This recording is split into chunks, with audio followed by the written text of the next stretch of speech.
What if I told you that the world's two biggest enemies, the enlightened West and radical extremism, are actually identical twins? Right, twins that secretly keep each other alive. Exactly. I mean, today we are taking a deep dive into a historical archive that just completely shatters the clean, comforting movie script we're constantly fed on the nightly news. Oh, absolutely. We are looking at Tariq Ali's really provocative 2002 book, The Clash of Fundamentalisms.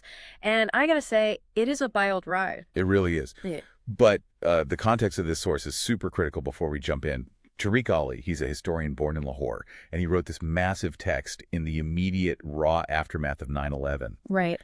And, the narrative at that moment was this absolute binary. It was modern civilization and democracy on one side, and then irrational, backward barbarism on the other. Yeah, that was everywhere. Exactly. So Ali's entire goal was to systematically dismantle that binary.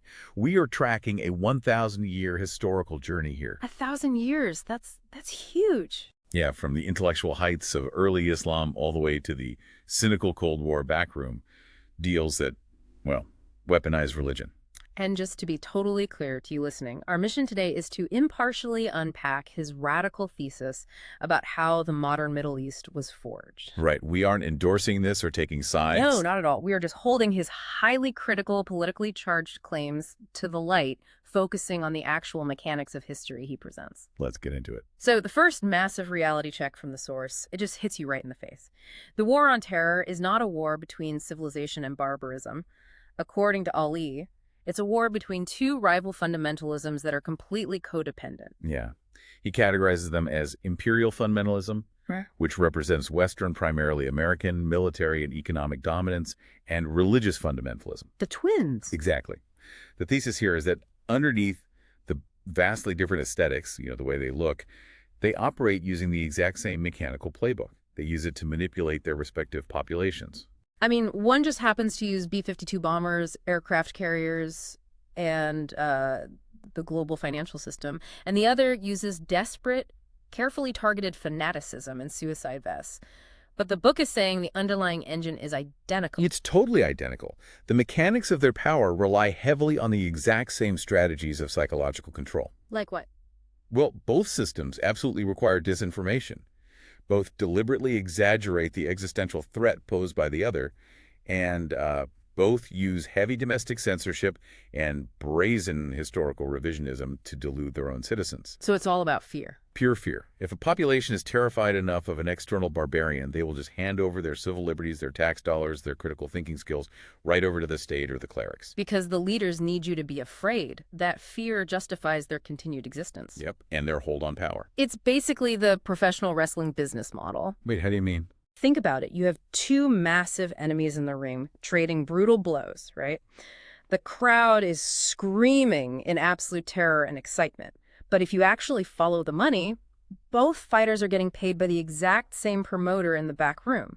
Okay, I see where you're going. In global geopolitics, that promoter is the military-industrial complex and the thirst for absolute unipolar power. That is a brilliant analogy. And Ali uses that exact dynamic to critique the portrayals of the American empire as some sort of, emancipatory project. Right. He points to this highly revealing press conference where U.S. President George W. Bush was asked why there was such vitriolic hatred for America in some Islamic countries. And what did he say? Bush literally responded, "I'm amazed. I just can't believe it because I know how good we are." I know how good we are. Man, that is a terrifying level of cognitive dissonance for a global superpower. It really is. And Ali highlights this as the ultimate blind spot of imperial fundamentalism. Powerful empires never understand the wrath of their subjects. They just believe their own hype. Exactly. They convince themselves of their own benevolent mythology. They literally cannot comprehend why dropping bombs or overthrowing governments isn't met with, universal gratitude. Which is wild. Right. And this willful blindness guarantees that the cycle of violence will just continue because the empire refuses to acknowledge its role as the instigator. Okay, so to understand how this toxic twin dependency actually functions today, we have to completely erase the modern stereotype of the Middle East. Oh, absolutely. If you grew up in the West, you've probably been taught that the region has always been this rigid, hyper-conservative monolith. But the source drops a massive bombshell. Yeah, it's a total paradigm shift. 1,000 years ago, the religion we are constantly told is backward today, was literally the only place on earth where you could freely, openly question the nature of God. It's true. We really have to look at the cultural baseline before Islam even existed, the pre-Islamic Arab culture, which is known as the Jahiliyyah. The poetry from that era is just incredibly revealing. It wasn't focused on piety or suffering for some distant afterlife. It was aggressively focused on the present moment. Yeah, Ali quotes their poetry directly. It's all about roast flesh, the glow of ruby wine. I mean, it was a society that lived life to the absolute fullest, embracing physical pleasure, tribal loyalty, and, well, immediate gratification. And early Islam inherited that incredible dynamic energy and channeled it outward. It did not operate as a closed, xenophobic loop. As the early Islamic empires expanded, they aggressively synthesized the cultures they encountered. Like a sponge. Exactly. They absorbed Greek philosophy, Roman administration, Persian literature. By the 11th century, you have the Abbasid Caliphate in Baghdad and the Umayyad Caliphate in Cordoba, Spain. And these cities were the undisputed global centers of rationalism. I mean, just picture Cordoba in the 11th century. It wasn't a collection of rigid, silent mosques. It was this vibrant, chaotic, brilliant metropolis. This is alive. You had massive state-funded libraries. You had cutting-edge hospitals performing surgeries. You had taverns, dancing girls, and these fierce public debate halls. It was the multicultural intellectual hub of the entire world. It was. And the transmission of human knowledge literally depended on this Islamic golden age. I mean, the historical narrative taught in Western schools usually draws a straight line from ancient Greece to the European Renaissance. Right, like the text just sat in some dusty Italian basement for 1,000 years. Exactly. But the reality is that the road of rational thought made a massive, mandatory detour through the Islamic world. Because the Greek texts were translated into Arabic, right? They were studied, critiqued, and expanded upon by Muslim scholars, while Europe was basically staggering through the Dark Ages, burning people for using basic medicinal herbs. Pretty much. Ali relies on historians who point out that if Islam hadn't preserved, refined, and aggressively debated the thought of the ancient Greeks, the intellectual foundations of the Western Enlightenment might have been permanently lost. That is a crazy thought. Yeah, the Muslims were excelling in medicine, inventing algebra, and mapping the stars, while European kings were largely illiterate. But the most fascinating part of this era isn't just the preservation of books, it's the sheer intellectual audacity. Oh, the bravery. Right. The most brilliant Islamic philosophers didn't just study religion, they openly mocked dogma, and the political rulers actively protected them from the clerics. Yeah, this intellectual rebellion was nervously referred to by Baghdad theologians as the Andalusian heresy. Thinkers in Cordoba were pushing boundaries of materialist philosophy that would get you burned at the stake anywhere else on earth. Look at Ibn Hazm in the 11th century. Mullahs would literally scream at him in the mosque, telling him that dialectics and rational argument were forbidden innovations. And his response was amazing. He would just shout right back, "Who has forbidden it?" I love that. He argued publicly that anyone who feared reason was the actual enemy of the true faith. He basically said, if God gave humanity intellect, using it to brutally dissect the universe was the highest form of worship. And then you have Ibn Rushd, known in the West as Averroes. He came from a highly respected Orthodox religious family, but he argued directly to the ruler that rationalist Aristotelian methods were vastly superior to blind religious dogma. He was openly admitting he was a semi-materialist. By the standards of today's fundamentalists, he was risking his life. But the Sultan of the time actually encouraged him. Yeah, the ruler wanted Aristotle explained clearly without religious censorship muddying the waters. Which is just wild to think about. And the depth of this rationalism goes even further with the Mutazilites in Baghdad.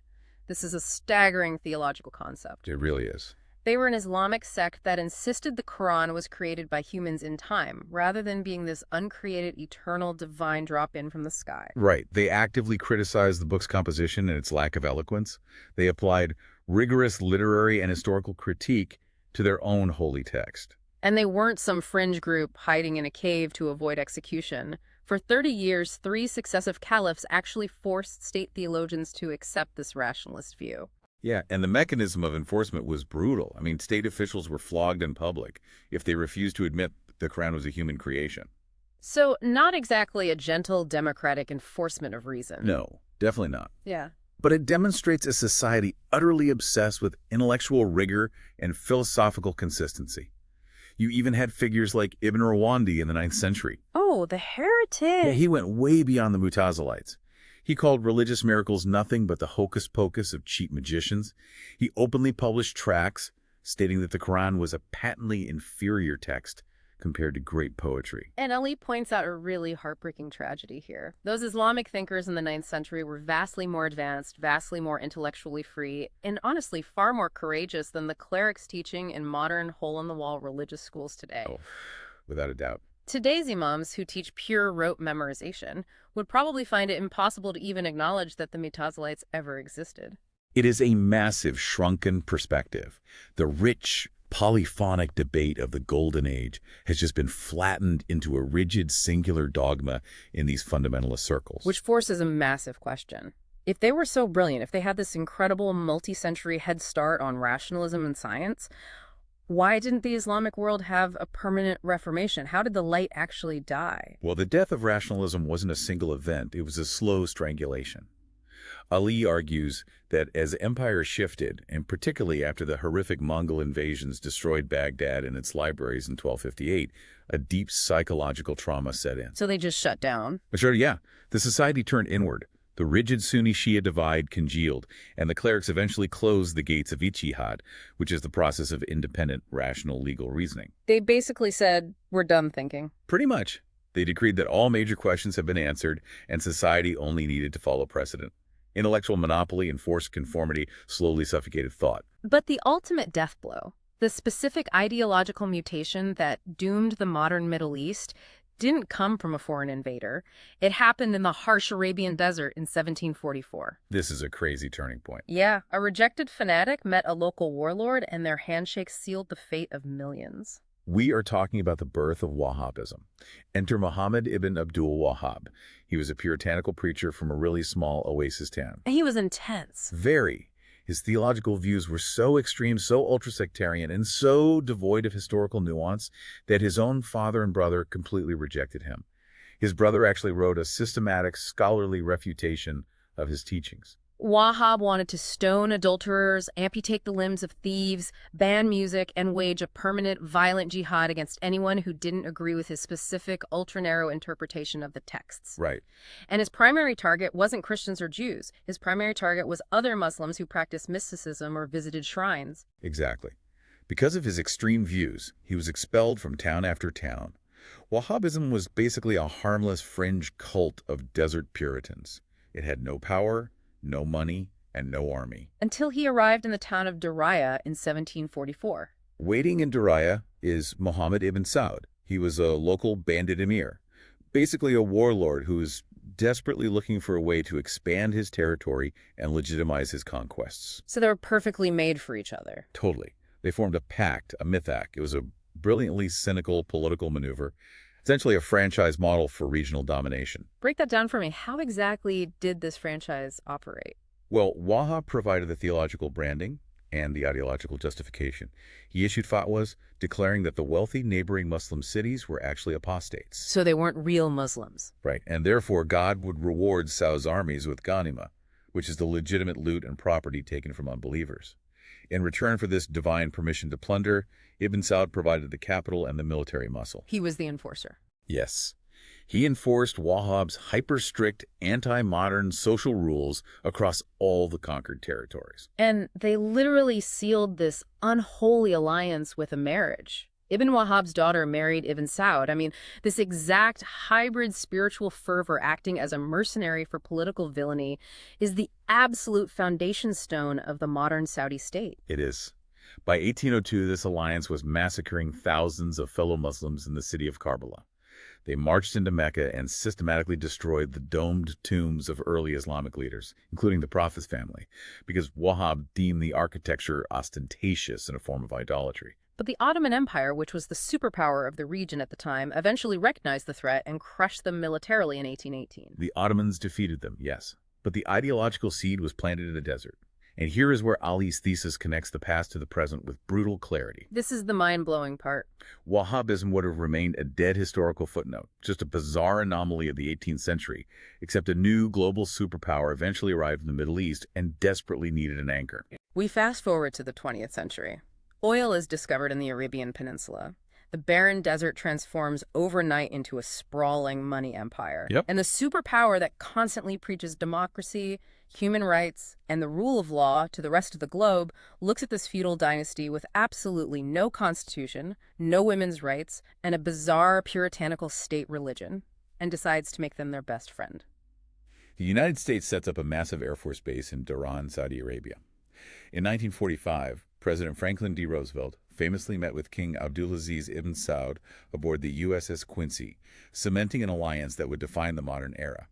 The U.S. agreed to actively fund, arm, and protect a confessional despotism. Why? I mean, the U.S. knew exactly who the Saudis were. Why empower them? Because the empire needed the oil to fuel post-war global expansion, and geopolitically they needed a brutal, hyper-conservative bulwark against two massive threats: Which were? Soviet communism and the rising tide of secular Arab nationalism.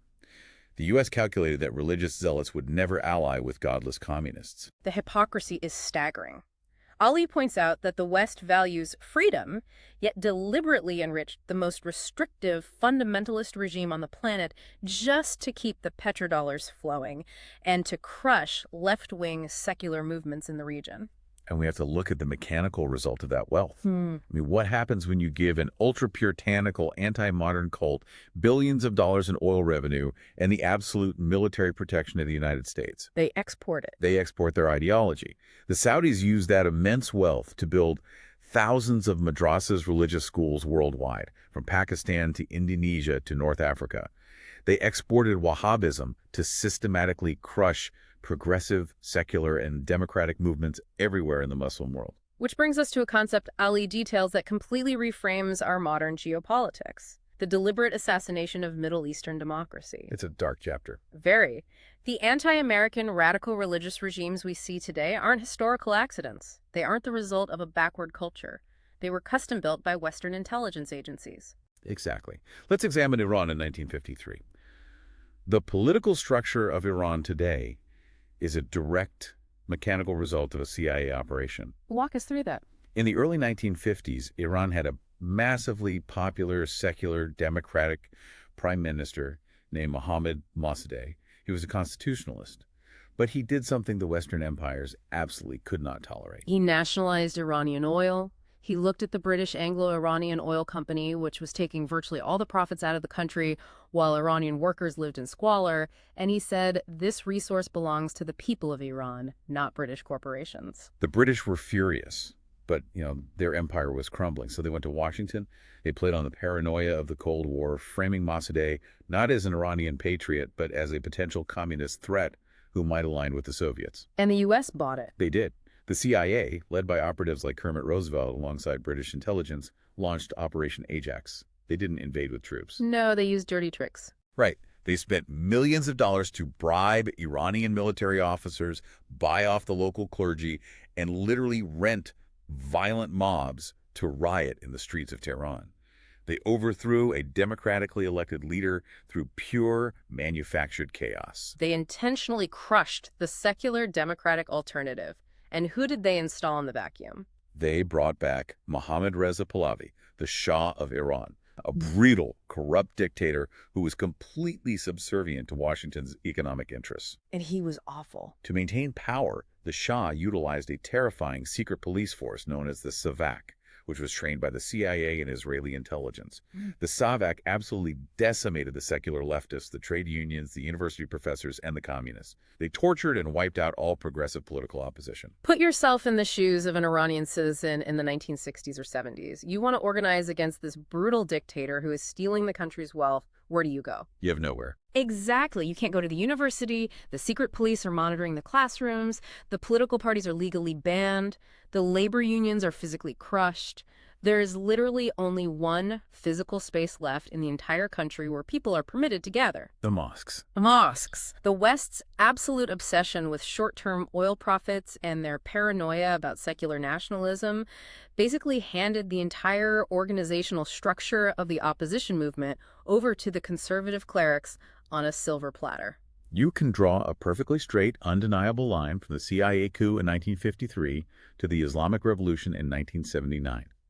When the Shah finally fell under the weight of his own corruption, the Ayatollah Khomeini didn't invent a revolution from scratch. No, she just walked right in. He simply stepped into the massive, echoing vacuum that the West had violently created by systematically eliminating every secular alternative. It's a staggering self-own by the Western empires. And Ali notes the tragic irony that during the 1979 revolution, Iranian liberals, feminists, and leftists were in the streets cheering, thinking they had finally won a victory for freedom. They had no idea. They didn't realize the clerics were just using the revolutionary momentum to permanently establish a harsh theocracy. And Ali does not pull his punches on these theocracies either. He aggressively highlights the absolute hypocrisy of religious rule. When faith is stripped of its spiritual nuance and becomes the absolute, terrifying outer garment of state power, it hides severe societal decay. Yeah, he points out what happens under the surface of these intensely monitored societies. He describes the extreme sexual repression in regimes like Iran and Saudi Arabia. He notes that below the pristine, enforced public morality, it is always the hour of the furnace.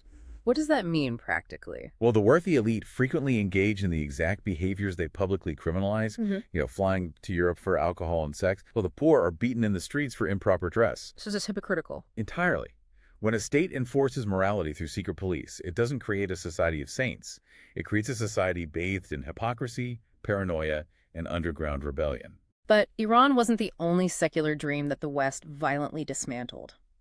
Let's look at Egypt. We are talking about a war that lasted only 6 days, but the mechanical result of that conflict didn't just change the physical borders on a map. It sent the entire Arab world hurtling back toward fundamentalism. The central figure here is Gamal Abdel Nasser. In the 1950s and 60s, Nasser was the titan of secular Arab nationalism. He represented a vision of the Middle East that was modern, socialist, and entirely free from Western colonial dictates. And he made a huge move in 1956. He did. He nationalized the Suez Canal, taking back the region's most vital economic artery from the British and the French. And Britain, France, and Israel launched a coordinated military attack to destroy him, but it backfired completely. The U.S. and the Soviets forced them to withdraw, and Nasser emerged as a regional demigod. He was a hero. For a brief historical moment, it looked like the future of the Middle East was going to be entirely secular, fiercely independent, and unified. But the mechanisms of history pivoted hard in 1967 with the Six-Day War. It was a total, humiliating, devastating military defeat for Nasser and the combined Arab armies at the hands of Israel. It was incredibly fast. In less than a week, they lost the Sinai Peninsula, the West Bank, Gaza, and the Golan Heights. The Arab air forces were destroyed on the ground. It's a crucial sliding doors moment in global history. If Nasser had succeeded in modernizing and unifying the Arab world, the Middle East might be an entirely secular economic powerhouse today. Absolutely. But because of this catastrophic military failure, the psychological credibility of secular Arab leaders evaporated overnight. The promise of nationalism was exposed as impotent. And waiting in the wings to capitalize on that profound humiliation was the Muslim Brotherhood. They had been ruthlessly suppressed, imprisoned, and executed by Nasser's secular government. But now they had an opening. Exactly. After the disaster of 1967, they rejoiced. They actively preached to the traumatized masses that the military defeat wasn't a failure of tactics. It was God's direct divine punishment for abandoning pure Islam and imitating Western secular models. Ali dives deeply into the intellectual mechanics of this shift, specifically the writings of Sayyid Qutb. Qutb. Yeah, the primary ideological thinker of the Muslim Brotherhood. Qutb resurrected the ancient concept of Jahiliyyah, which we talked about earlier, as the pre-Islamic state of ignorance, but he mutated it into a modern political weapon. Right. Qutb argued that the entire modern world, specifically including these secular Arab states led by people like Nasser, was living in a new state of Jahiliyyah. A modern ignorance. Yes. By drinking from the polluted streams of foreign civilizations, whether it was Soviet Marxism or Western capitalism, the Arabs had doomed themselves to weakness and sin. And the 1967 defeat gave Qutb's radical manifesto, milestones, massive regional traction. The Islamists could suddenly point to the smoking ruins of the Egyptian Air Force and claim that only a violent return to a fundamentalist, imagined past could save the Arab soul. The psychological vacuum left by the collapse of secular nationalism was immediately filled by religious extremism, which brings us to the territorial core of the region's endless conflict. This is a heavy one. It is. Ali argues that the longest military occupation in modern history was essentially legalized as humanity's apology for the Holocaust. This is a highly sensitive historical mechanism, and Ali's thesis is brutally straightforward. The Palestinians were forced to pay the ultimate territorial and human price for the horrific genocidal crimes committed by Europeans against the Jewish people. Yes.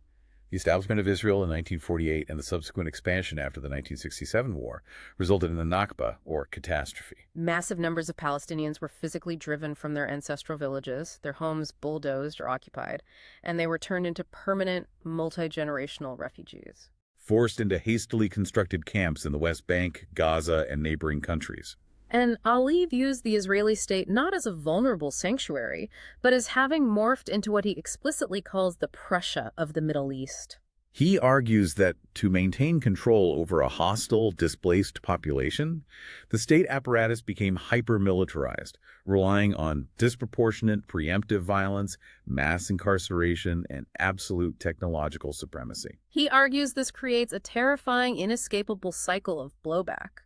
When a dominant power uses absolute military might, checkpoints, and blockades to crush a civilian population, they don't erase the enemy. No, they mass-produce a new generation of radicalized avengers.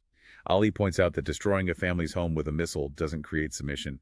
It creates a teenager with nothing left to lose. Who views a suicide vest as the only remaining form of political leverage. Exactly. The overwhelming use of state violence destroys the empire's moral high ground and fuels the exact fundamentalism they claim to be fighting. This mechanism of blowback connects directly to Ali's visceral critique of American foreign policy in the 1990s. He looks at what he calls the humanitarian lie. And this part of the book is a physical gut punch. It's horrifying. We're talking about an interview where a U.S. Secretary of State was asked on national television if the deaths of 500,000 children were an acceptable price to pay for geopolitical goals. She looked at the camera and said yes. Ali is referring to Madeleine Albright and the devastating economic sanctions placed on Iraq following the first Gulf War in 1991.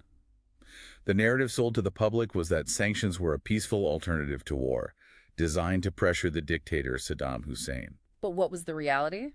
The mechanical reality was that the U.S.-led coalition deliberately and systematically dismantled the civilian infrastructure of the country. They bombed the water treatment facilities, the power grids, and the sanitation plants, and then used the UN sanctions to block the importation of the replacement parts and chlorine needed to fix them. It was incredibly calculated, and the numbers Ali cites from UN and humanitarian reports are paralyzing. We're talking about the slow, agonizing death of between 300,000 and 500,000 Iraqi children. 500,000 kids.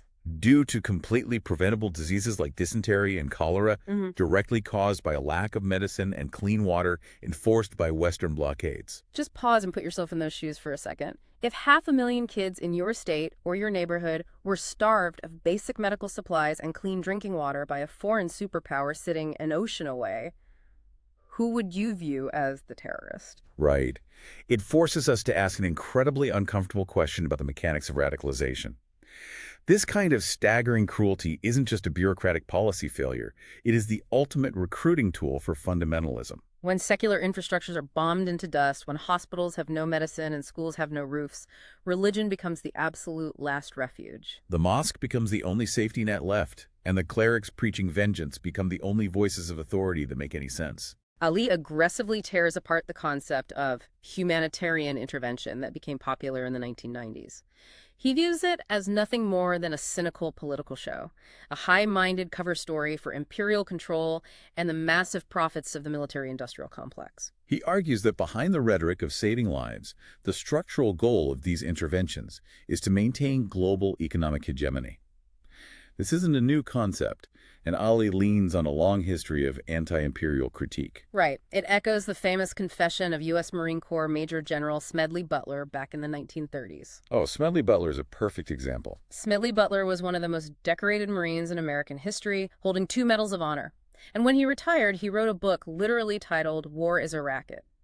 He confessed that his entire military career was spent acting as a high-class muscle man for big business, for Wall Street, and the bankers. Butler realized that he wasn't fighting for democracy in Central America or the Pacific. He was fighting to secure monopolies for the United Fruit Company and American oil interests. And Ali argues that this fundamental mechanism hasn't changed. It has just been rebranded with smoother public relations. The military operates to secure the economic extraction zones of the empire. This ties into a wildly revealing quote from Thomas Friedman, one of the biggest cheerleaders for Western globalization. Friedman wrote that the invisible hand of the free market cannot operate without a hidden fist.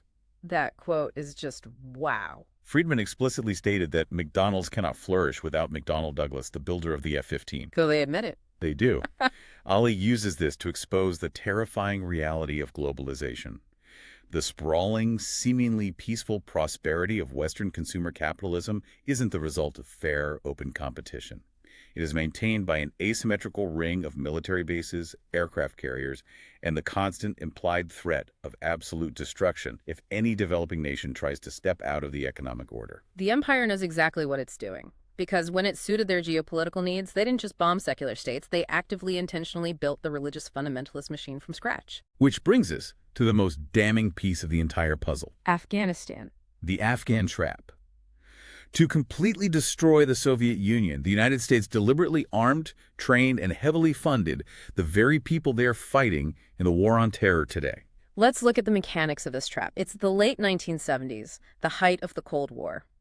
The U.S. National Security Advisor, Zbigniew Brzezinski, comes up with a brilliant, psychopathic plan to give the Soviets their own Vietnam. Brzezinski convinced President Carter to begin secretly funding anti-communist Mujahideen extremists in Afghanistan before the Soviet Union even invaded. Wait, before? Yes. The deliberate, documented intention was to draw the Soviets into a bloody, unwinnable quagmire across their southern border. And to execute this, the CIA partnered closely with Pakistan's dictator, General Zia-ul-Haq. Zia was another brutal U.S.-backed authoritarian who had overthrown a secular government and hanged the prime minister. A great partner for democracy. Right. Together, the U.S. and Saudi Arabia funneled billions of dollars through Pakistan's intelligence agency directly into the hands of the most extreme religious warlords they could find. The psychological engineering of this proxy war is terrifying. They didn't just hand out AK-47s. They poured money into thousands of religious madrasas along the porous Pakistan-Afghan border. And the textbooks. Don't forget the textbooks. The U.S. Agency for International Development literally spent millions of dollars to print textbooks at the University of Nebraska, entirely filled with violent Islamic teachings. They taught young Afghan refugee children how to count, using illustrations of landmines, tanks, and dead Soviet soldiers. They were mass-producing heavily armed, holy warriors. Wait, the U.S. government paid an American university to print textbooks designed to radicalize children into fundamentalist jihad. Yes. The goal was to create a fanatical fighting force that feared absolutely nothing, including death, because they believed they were fighting a holy war backed by God and funded by the CIA. That is just a total facepalm moment in history. And who eventually emerged from those radicalized refugee camps, the Taliban. Ali refers to them as the orphans of the war against the Russian infidel. They were young boys raised entirely in these CIA and Saudi-funded madrasas. They were completely cut off from normal Afghan society, from women, from traditional culture. They were taught a mutated, hyper-violent version of Wahhabism, handed modern Western anti-aircraft missiles, and told to go kill. The civilizational enemy that the West claims is the ultimate threat to modern freedom was, in its modern incarnation, a geopolitical science experiment engineered by Western intelligence. It blew up in their faces. Exactly. When the Taliban finally took control of Kabul in 1996, their first act was to drag the former secular communist leader out of a UN compound, castrate him, and hang him from a traffic post. The West had successfully used radical Islam to permanently crush the secular left in Afghanistan, but then the monster they built outgrew the laboratory and turned its sights on its creators. The scale of the blowback is astronomical, and it doesn't just stop in the Middle East. Ali touches on the terrifying nuclear ghost hovering over all of this ideology, specifically looking at the rivalry between India and Pakistan over Kashmir. Pakistan's military intelligence, emboldened and enriched by their role in the Afghan war, began using those same radicalized proxy groups to fight India in the disputed region of Kashmir. So the chaos just spreads. You have two deeply impoverished nations where millions of citizens lack basic sanitation and children cannot even go to school, pouring their entire national wealth into developing and pointing nuclear weapons at each other. It perfectly encapsulates the absolute insanity of fundamentalist nationalism. On land where starving people are literally eating rose petals to survive, the governments are maintaining their geopolitical vanity with atomic bombs. The people get poverty, and the generals get nuclear prestige. If we synthesize all these historical mechanisms, from the Crusades to the Cold War to the modern war on terror. What is Tariq Ali's ultimate conclusion about our current reality? The conclusion is that the narrative we are fed is a beautifully constructed lie. The clash of civilizations, the famous theory popularized by Samuel Huntington that the enlightened West is inherently and inevitably at war with a backward Islamic culture, is a fiction. It's a convenient fiction designed to justify endless, trillion-dollar military budgets and perpetual surveillance. Ali argues that the real clash is a predictable, mechanical cycle of imperial greed and desperate religious blowback. Because for an entire century, the Western empires systematically crushed every single secular, democratic, and progressive movement in the Muslim world. They overthrew Mossadegh in Iran. They tried to destroy Nasser in Egypt.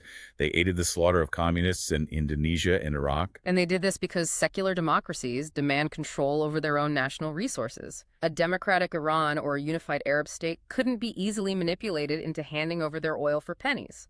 So the empires deliberately funded, armed, and legitimized religious extremists to do their dirty work and kill the secularists. Now, those same heavily armed extremists are fighting back against the empires. And the ultimate tragedy, the true victims of this cycle, are the ordinary citizens of the Muslim world who are trapped in the crossfire. The secular, democratic safety valves that allow a society to breathe and evolve have been welded shut by foreign intervention and domestic tyranny. Which leaves us with a final, deeply provocative thought from Ali.